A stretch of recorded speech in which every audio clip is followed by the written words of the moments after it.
या न्यूज बुलेटिनचे सहप्रायोजक आहेत गोकुळ.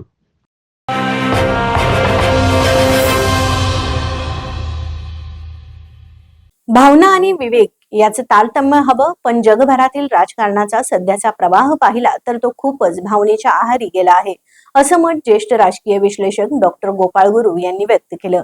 ज्येष्ठ संपादक डॉक्टर श्रीराम पवार लिखित धुमसता शेजार आणि जग बदलताना या पुस्तकांच्या प्रकाशन समारंभात गोपाळ गुरु बोलत होते. नाबार्डचे माजी अध्यक्ष डॉक्टर यशवंतराव थोरात यांच्या अध्यक्षतेखाली हा कार्यक्रम झाला. युथ डेव्हलपमेंट फाउंडेशनने संयोजन केलं होतं. भावनेच्या राजकारणाचाच येत्या काळात जगाला मोठा धोका असल्याचा इशारा गोपाळ गुरु यांनी दिलाय. यशवंतराव थोरात म्हणाले, कुठल्याही परिस्थितीला मान्य करून जगण्याची मानसिकता वाढली असताना श्रीराम पवार यांची पुस्तके प्रत्येकाला विचार करायला लावणारी आहेत.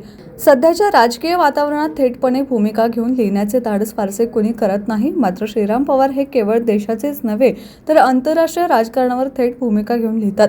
ही कोल्हापूरसाठी अभिमानाची बाब आहे. आंतरराष्ट्रीय घडामोडींचे अभ्यासक डॉक्टर रोहन चौधरी म्हणाले, आपल्या नजरेतूनच सामान्य माणसाने जग पाहावे यासाठी गेल्या काही वर्षात जाणीवपूर्वक प्रयत्न होऊ लागले आहेत.